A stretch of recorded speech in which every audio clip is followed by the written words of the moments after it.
Assalamualaikum warahmatullahi wabarakatuh. Hai teman-teman, gimana kabarnya? Baik ya, alhamdulillah. Bertemu lagi bersama saya, Kak Anana. Jadi hari ini kita akan melanjutkan materi sebelumnya. Kan kita sudah belajar mengenai pengertian protista, ciri-ciri protista, dan penggolongan protista. Nah, hari ini kita akan belajar mengenai macam-macam dari penggolongan tiga protista ini. Nah, sebelum kita melanjutkan materi selanjutnya, kakak ulang lagi ya sedikit mengenai penggolongan dari protista karena materi hari ini berkaitan dengan macam-macam dari penggolongan protista itu sendiri. Nah, kemarin kan kakak sudah menjelaskan bahwa penggolongan protista ini ada tiga macam. Yang pertama, protista mirip tumbuhan atau disebut dengan alga atau genggam. Yang kedua, protista mirip hewan atau protozoa. Dan yang terakhir yaitu protista mirip jamur. Nah, kita akan bahas satu persatu macam-macam dari tiga protista ini. Yang pertama yaitu protista mirip tumbuhan atau alga. Nah, kemarin kan teman-teman sudah tahu ya kenapa dikatakan mirip dengan tumbuhan, karena dapat berfotosintesis. Otomatis kalau dapat berfotosintesis, protista ini atau alga ini memiliki klorofil ya. Pertama, kita akan belajar mengenai macam-macam protista mirip tumbuhan atau alga. Jadi macam-macam alga ini ada 6. Yang pertama yaitu Chlorophyta atau alga hijau. Yang kedua, Chrysophyta atau alga emas. Yang ketiga, Phaeophyta atau alga coklat. Yang keempat, Rhodophyta atau alga merah. Yang kelima, Pyrophyta atau alga api. Dan yang terakhir yaitu Euglenophyta. Nah, kita akan bahas satu persatu ya, teman-teman. Yang pertama yaitu Chlorophyta atau alga hijau. Namanya saja sudah alga hijau ya, jadi otomatis pigmen dominan yang dimiliki oleh Chlorophyta atau alga hijau yaitu klorofil A dan klorofil B. Jadi kedua klorofil ini lebih dominan dibandingkan dengan karoten dan xanthofil. Nah, klorofil A itu sendiri adalah pigmen warna yang memberikan warna hijau kebiruan pada tanaman, sedangkan klorofil B warnanya itu kuning hijau kekuningan. Nah, sebagian besar hidup di perairan air tawar dan tempat yang lembab. Contoh dari Chlorophyta atau alga hijau ini adalah ulva. Nah, yang kedua yaitu Chrysophyta atau alga emas. Jadi pigmen yang dimiliki oleh Chrysophyta yaitu coklat kekuningan atau karoten, tersusun dari satu atau banyak sel dan bentuk kloroplasnya itu seperti cakram, pita, ada juga yang oval. Nah, umumnya ini dapat kita temukan di perairan air tawar dan air laut. Contoh dari Chrysophyta atau alga emas ini yaitu diatom. Oke, selanjutnya yang ketiga yaitu Phaeophyta atau alga coklat.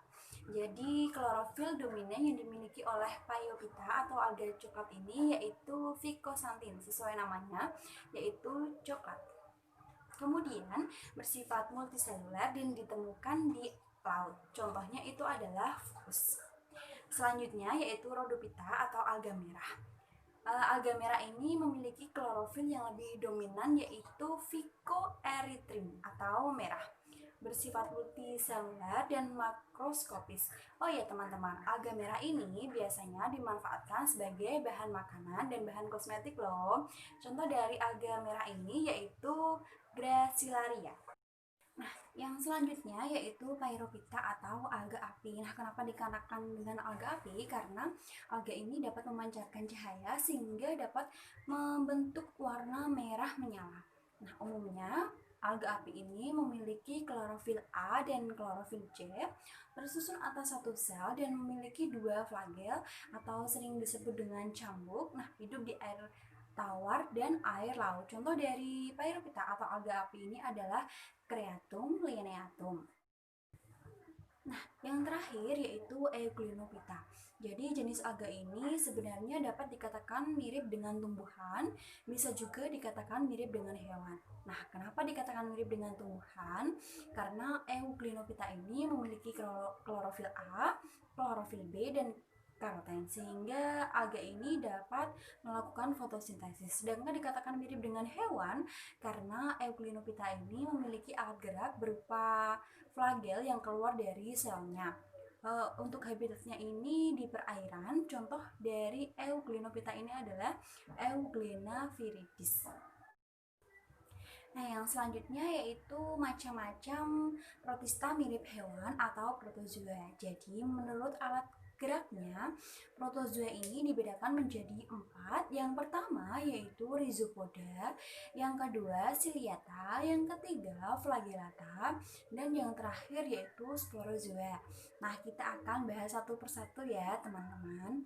Yang pertama yaitu Rhizopoda.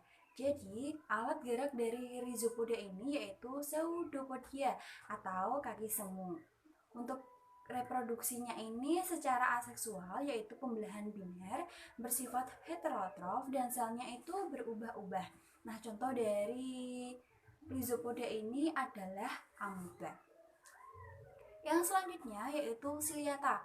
Dari namanya saja kita sudah tahu ya kalau alat gerak dari Ciliata ini adalah silia atau rambut getar. Nah, ciliata ini berada di seluruh permukaan sel yang berfungsi untuk membantu memasukkan makanan ke sitostoma atau mulut pada sel. Untuk reproduksinya sendiri ada 2 cara, yaitu secara aseksual yaitu pembelahan biner, sedangkan yang seksual yaitu dengan konjugasi. Nah, contoh dari Ciliata ini adalah Paramecium. Yang selanjutnya yaitu Flagellata. Nah, alat gerak dari Flagellata ini adalah flagellum atau bulu cambuk. Nah, reproduksinya ini secara aseksual sama seperti Rhizopoda dan Ciliata, yaitu dengan cara pembelahan biner. Nah, hidupnya ini di air bersimbiosis atau sebagai parasit di tubuh hewan dan manusia. Nah, contoh dari Flagellata ini adalah Trypanosoma gambins. Jadi, Trypanosoma gambins ini dapat menyebabkan penyakit tidur yang sangat mematikan. Nah, yang terakhir yaitu Sporozoa. Sporozoa ini tidak memiliki alat gerak, akan tetapi sifat dari Sporozoa ini adalah parasit. Jadi, hidup di tubuh hewan atau manusia. Oh ya teman-teman, Sporozoa ini memiliki daur hidup yang kompleks karena pada fase tertentu organisme ini akan hidup pada inangnya, tapi pada berikutnya organisme ini akan hidup pada inang yang berbeda. Nah, contoh dari Sporozoa ini adalah Plasmodium yang menyebabkan penyakit malaria pada.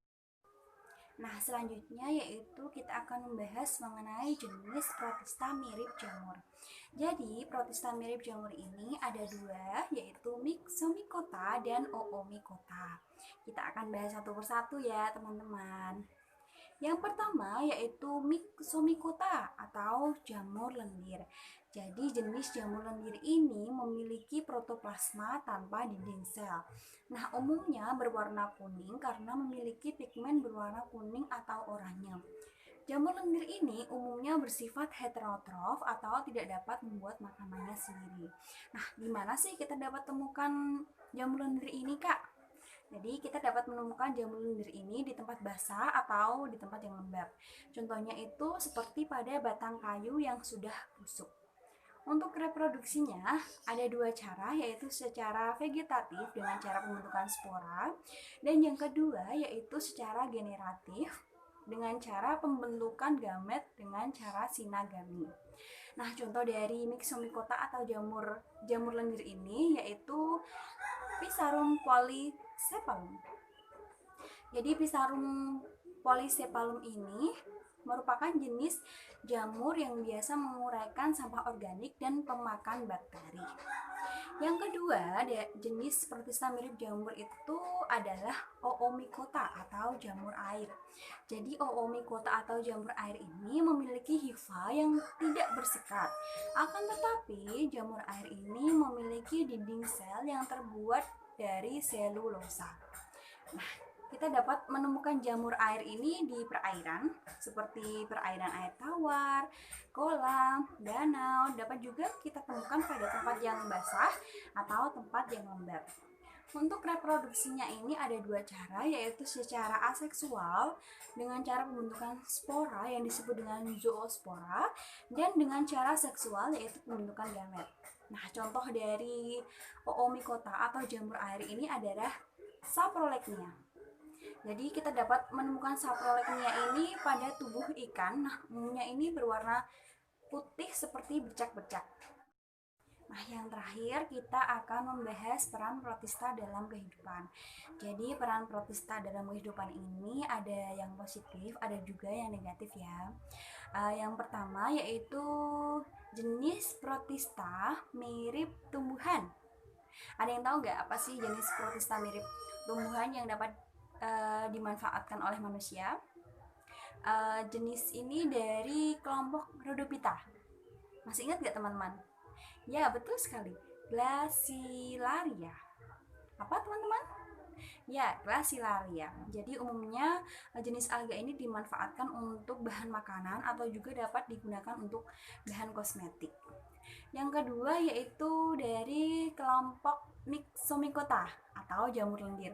Masih ingat ya, jamur lendir ini adalah jenis protista yang mirip dengan jamur, yaitu Pisarum polycephalum, yaitu jenis kelompok jamur yang menguraikan sampah organik dan pemakan bakteri. Nah, yang terakhir yaitu dari kelompok jamur air, yaitu Phytophthora infestan.